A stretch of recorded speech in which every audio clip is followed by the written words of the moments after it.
You know that feeling, right? You want to really understand something complex, but just thinking about wading through tons of info, Yeah. it's overwhelming. Oh, absolutely. Information overload is real. Well, welcome to the deep dive.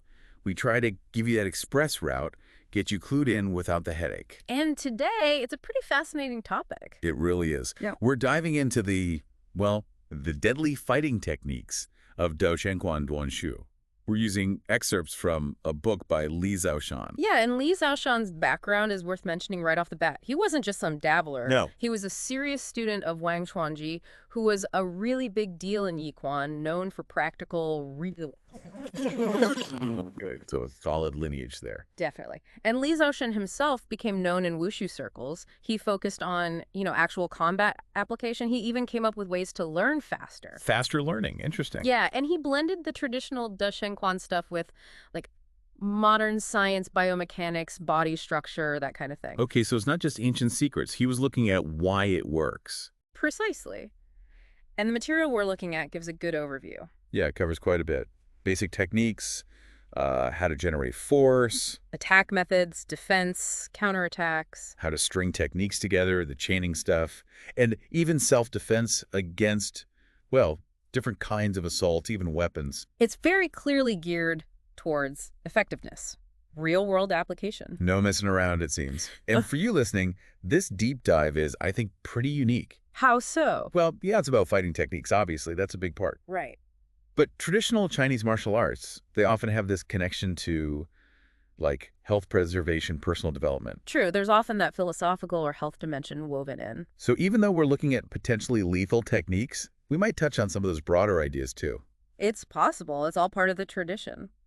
So our goal today, pretty straightforward. We want to pull out the really important, the most intriguing bits of Dachengquan Duanshou from this material, give you a clear picture of how it works. And maybe what makes it stand out? Exactly. What makes it so effective?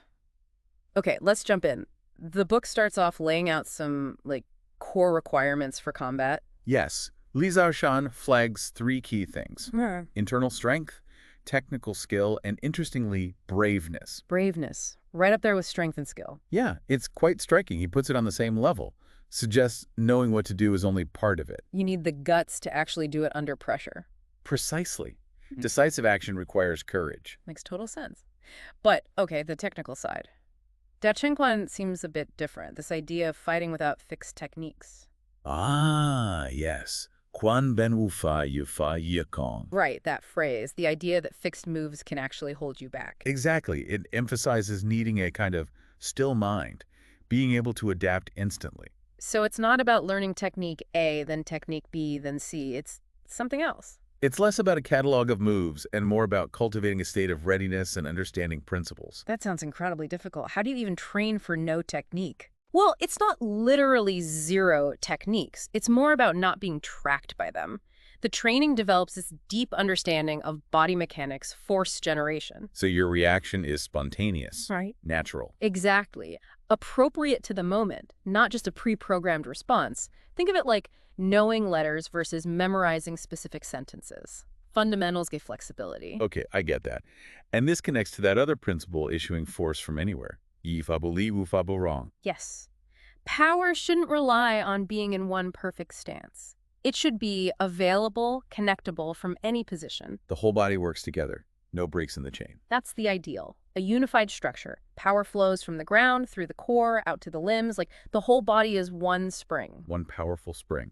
And a big part of this seems to be the midline. Why is the body's midline so important? Are we talking spine? Center of gravity? Yes, exactly that. Your central axis. Keeping it stable gives you balance, helps you deal with incoming force. And if your midline gets compromised?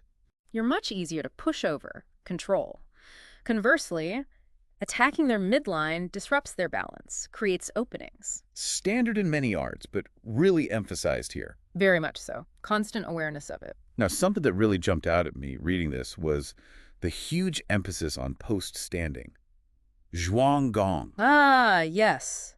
Fundamental. It sounds like way more than just standing still, 40 minutes holding a tree. That sounds Brutal. Yeah. What's hard about that initially? Well, the Zhaoshan calls it the root of real achievement in Dachengquan. He really contrasts it with styles that just focus on movement. So the power comes from the standing, not just the movement. That's the idea. True skill, internal power, it grows from cultivating structure and force in these seemingly static postures for beginners. Yeah, it's tough. Muscles shake, you get tired fast. Mentally boring too, maybe. Can be. It feels unproductive at first, but sticking with it, pushing through that discomfort, that's when you start feeling the changes. Better stability, force generation, even mental focus. Okay.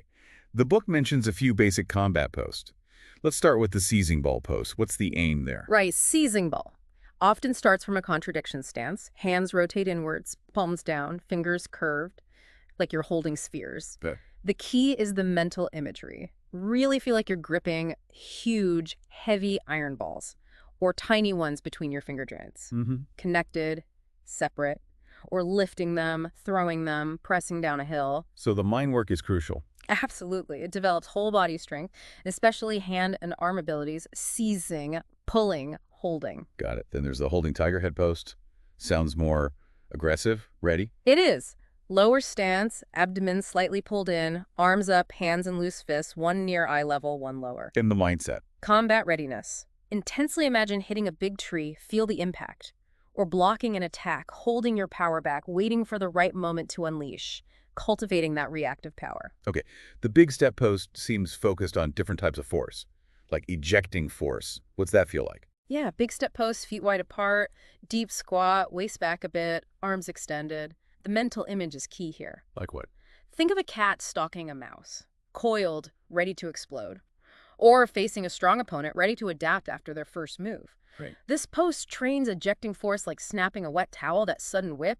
Also, oblique, horizontal, springing force, all while being ready to defend and counter. Okay, taming the tiger post. Sounds pretty intense. It really targets building power in the legs, fast. Wide T-step stance, deep squat again. Hands forward like gripping a tiger's head. The focus. Mentally, it's all on the immense power in the legs and feet. Hands feel almost light, suspended. It develops magnetic force drawing from the ground, inertial force, axial force along the body's line, and shocking force, that sudden impact. Powerful stuff. There's also a landing dragon post. What's that building? Similar to big step, really good for developing, ejecting, oblique, horizontal, and springing force. The mental side is again about being ready to explode, like that poised cat or facing a tough fighter. Nice. Latent power. Okay. Now, the high-level contradiction post.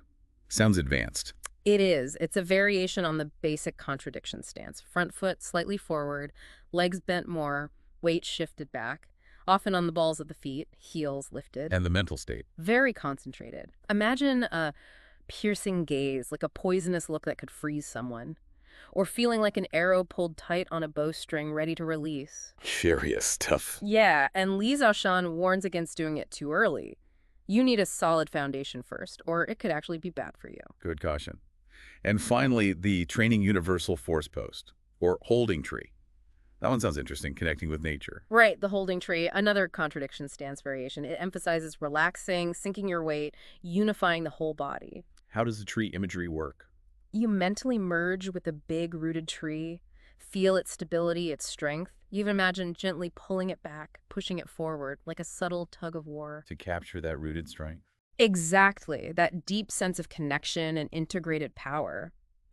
Zhaoshan notes, it can be uncomfortable at first as your body adapts, but practicing consistently, aiming for like over 40 minutes comfortably. 40 minutes? Yeah, that's the goal he mentions. It unlocks this universal force, improves shaking force like a tremor, instinctive ejecting force, springing ejecting force, and your control over opponent's force. Wow.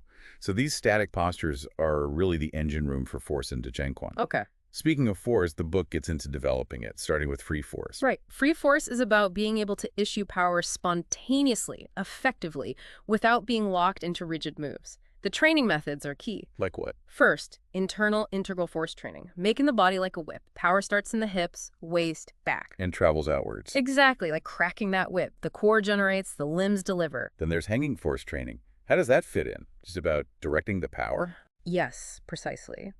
It refines the end of the whip, the hands and wrists.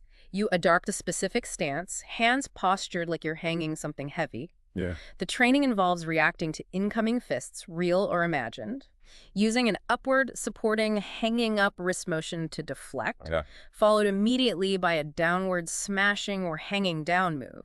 Practice with one or both hands emphasizes that dynamic contraction relaxation. Gradually add more force. Are there specific drills?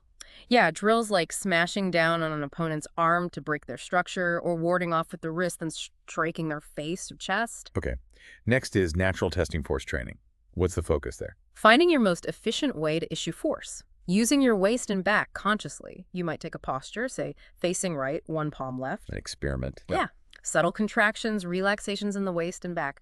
Which movement lets you project force best to the right or forward? It's about discovering your body's natural power pathways. Refining your personal mechanics. Exactly. And then free issuing force training. This sounds like where it all comes together dynamically. It is. Integrating postures, simulating combat mentally. You vividly picture an opponent attacking, you react spontaneously. But with intention. Yeah. Crucially, yes, intentionally issuing force at the moment of impact or completing the technique. Examples use spiraling, helicoidal arm wrist movements to direct force or entwining whipping palm motions. That's complex. Zhaoshan stresses the variations are endless. It encourages exploration, finding your own way to express this adaptable force. So from static structure to dynamic adaptable power, that really covers the force generation. Now let's look at the basic attacks. Okay, fundamental attack methods. First, the smashing fist. Pretty self-explanatory. Direct forceful strikes or breaking balance. Both. Used to strike hard or eject the opponent's structure. Mentally, think fierce tiger attacking or smashing through a wall with your hands. Then the chopping palm. What is that target? Vulnerable spots, side of the head, neck, shoulder, back. The mental image is chopping through a thick tree trunk using body twist for power. Armpit palm. Sounds unpleasant. Targets sensitive areas, armpit, ribs, waist. Mentally, picture using both palms together to break a thick log. Focused, coordinated power. Okay. There's also a downward punch. Yeah, described simply as a punch in a downward arc. Less detail on specific use in these excerpts, but the direction is clear. And kicking. Piercing crotch foot and snake form foot. Different targets, right? Very different. Piercing crotch foot is higher target in groin, lower abdomen. Snakeform foot is low, gliding, almost skimming the ground, aims for the shins. And the mindset for kicks. Same idea, mentally breaking a wooden trunk with the foot. Focus power. The book also mentions training impact on trees, pads, and sparring for development. Right. And lastly, for basic attacks, shifting foot. Sounds versatile. It is, more dynamic. Includes hooking or stepping on their lower limbs to disrupt balance. Tipping them up. Basically. Also, direct kicks, chest, belly, and kicks from angles back, ribs. Training involves static targets like trees or live partners for adaptability. Okay, so a good toolbox of basic strikes and kicks, all with that mental focus on power. Now, the book introduces something specific called golden turtle emerging from water. What's that about? Ah, the golden turtle. Zhaoshan sees this as a really key practice. It's for testing and building several essential qualities. Like what? Waist agility, moving your core freely. Soft force yielding, redirecting. Lingering force, staying connected. Elastic force, storing and releasing power. Whole body integration and double stretching force, expanding and contracting together. The name itself sounds fluid. It really reflects the movement undulating, coordinated, like a turtle moving smoothly. He stresses mastering this is vital for technical foundation and combat ability. What's the core principle behind it? Opposing yet coordinated movement between arms and body. Arms rise, body sinks slightly. Arm goes left, body shifts slightly right. Not just moving everything together. No, it's a subtle counterbalance, a lead and follow. Start slow, relaxed, focus on correct form first. Then build the internal feeling, the connection. Eventually integrate issuing force into the movements. Are there different stages to practicing it? Usually 3. First, slow and deliberate, get the coordination right. Then gradually increase speed, learn to shift between slow flow and rapid bursts. Like water, sometimes calm, sometimes surging. Exactly. Second phase, consciously integrate issuing force within the movements. Third phase, add mental visualization. Imagine intercepting attacks while doing the form, directly linking it to combat. And what does the exercise actually look like? Often starts in a T-step. Continuous weight shifting, coordinated wrist rotations, fluid arm movements, up, down, sideways, like that turtle emerging and retracting. There's also a version with steps, moving forward while doing the arm movements. How do these gentle-looking movements translate to actual fighting? The book gives examples, right? It does. Say, against a straight punch. You might use the golden turtle motion to block with your forearm, step in, turn, hook their arm with your inner forearm. Controlling them. Yes, while simultaneously hitting their back with a smashing fist. Or against two downward smashing fists, step back, catch their wrist with your forearms, use an upward-backward motion to off-balance them. And then counter. Immediately follow with a downward chopping palm to their chest. Another one, against a head punch, step back. Parry their forearm with the outside of your arm, then a quick pounding fist to their face. So the fluidity and coordination directly apply. Absolutely. Shows how that cultivated movement translates to practical defense and counterattack. Okay, so we've covered attacks and this key golden turtle exercise. Let's get into defense and counterattack strategies more broadly. Right. Zhaoshan starts with two basics: landing your own strikes successfully and dodging theirs effectively. Seems obvious, but crucial. He points out even the best attack is useless if it misses. So train striking on pads, gloves feel the impact, learn force transfer. And dodging. Needs fast reactions, agile movement, good footwork. Dodging sideways, dropping your weight, stepping back, using triangle steps to get off the line of attack. Then the book gets into specific defense and counterattack training. Examples. These are drills. Defend first, then attack. Like dodge a head punch, then smash their liver ribs. Or drop your weight to evade an upper body shot, then strike their heart. Or dodge a kick, then chain multiple pounding fists to their head or chest. Next level is simultaneous defense attack training. Even more efficient. Definitely. Defend while attacking. Highly valuable skill. Minimizes reaction time. How does that work? Example. From a contradiction stance, as they punch, one arm blocks, deflects, the other simultaneously sheets out a piercing strike to their head. Wow. Or using a smashing pounding fist with an entwining arm movement, deflects and strikes together. The knee of Buddha's warrior attendant is another example. Block a punch with one arm, drive the knee into their heart area with the other leg, all at once. Intense. What about insubstantial and substantial training? Sounds like deception. It is. Feinting, surprise attacks. Classic example. Point your leg down like you're kicking low. Draw their attention down. Right. Then immediately step in and hit their face or upper body. Or feint a big smashing fist, then quick slap with the palm to a different target, manipulating their focus. Okay. Combat tactile sensation training. Reacting by touch. Exactly. Sometimes in a chaotic fight, you don't get a clear visual opening. This is about feeling through contact, using that tactile feedback to initiate an attack or create an opening, often trained in pushing hands, sparring, starting slow to build sensitivity, then faster. And lastly, for defense, touch and stick training. Sounds like other internal arts. Yielding. Shares principles, yes. Idea is, on contact, maintain a light connection. Use spiraling and twining moves to lead and neutralize their force. Guide it past you. Different from a hard block. Very. Not meeting force with force directly. You pass around the attack, stay lightly connected, dissolve their momentum, allows you to evade the impact and maybe find an opening or better position. Against a straight punch, forearm makes contact. Rotate forearm inwards while pulling back slightly, dissolves their forward push. Then immediately counter with the other hand. So a really layered approach to defense, blocking, dodging, deflecting, using touch. Now, the book moves into chaining fighting techniques, combining the moves. Exactly. These are like preset examples showing how different techniques, attacks, defenses, footwork flow together continuously. Zhaoshan often shows how a chain starts after your attack or as a direct counter to theirs. Can you give us a couple of examples? Paint a picture. Sure. One is circling fist attacking like a leopard in fog. Sequence of circling punches transitions to forward downward palm strikes, tiger attack moves. Sounds aggressive. Often followed by using the palm base to bump forward, all with agile footwork to close distance. Another is pounding fist strike like divine rhinoceros. Series of direct, powerful pounding fists, maybe mixed with horizontal fists to different targets, coordinated footwork for power, maybe end stepping on their leg. So they emphasize continuous forward pressure. Many do. Another, closing palms up-down like wind-swaying willow, sweeping palms up and down, strategic steps to reposition, often ending with a direct fist strike. More examples. Lead strike forward-backward, like wrapping an initial strike to engage, followed by an armpit palm. Circle strike, Leftward, rightward, and side kick, circling punches to disrupt, then a strong side kick.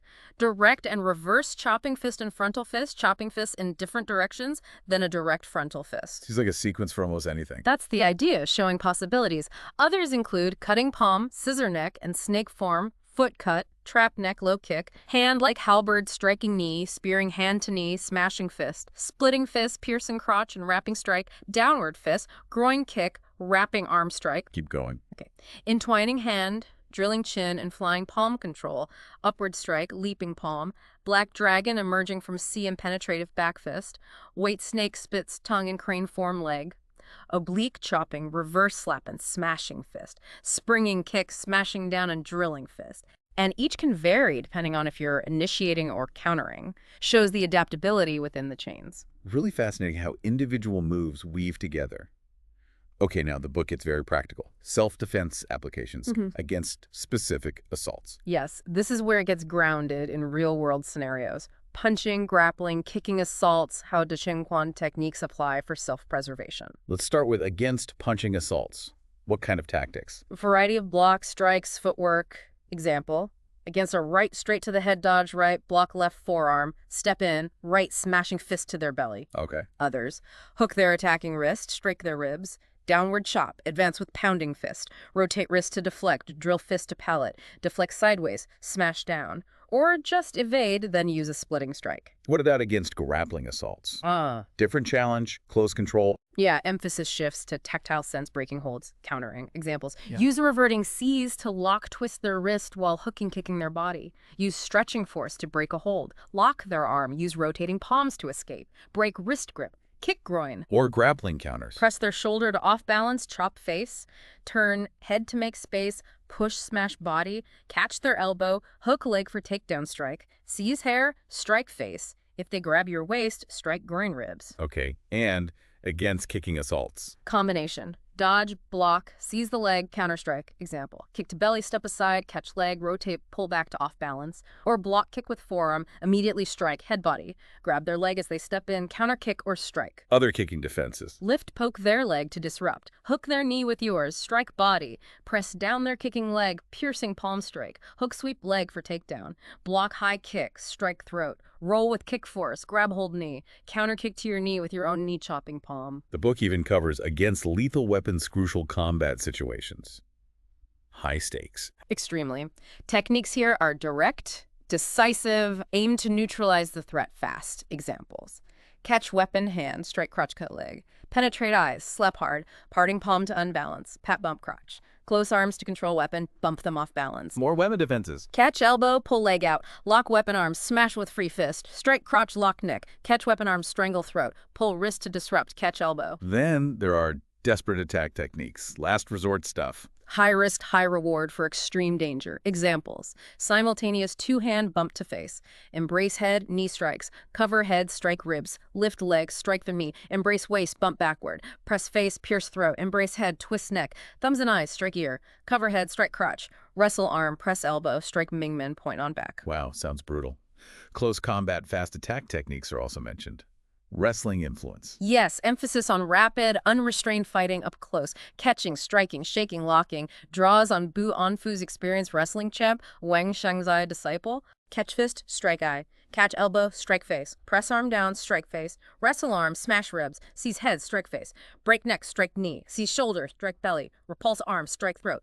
Pull wrist, off balance, strike. And finally, in self-defense, strengthening combination techniques. Chaining strikes. Right. Sequences to overwhelm. Examples. Pounding fist, elbow strike, reverse elbow bump, seize hand, elbow bump, press down, smashing fist kick, push face, twist waist for strike, press head, lift, stabilize, so smash, oblique elbow, reverse smash, knee strike, multiple targets, rapid succession. It's just incredible, the sheer volume of scenarios and techniques covered. Now, the book touches on adapting techniques to individual abilities. Makes sense. People are different. Absolutely. Li Zhaoshan briefly covers how body type, even temperament, should guide technique choice. Smaller frame, emphasize agility, quick steps, rushing fist, hitting rear leg kicks. Tall and thin. Leverage the reach, rushing fist, long-range kicks front, circling. Strong build. Use the power.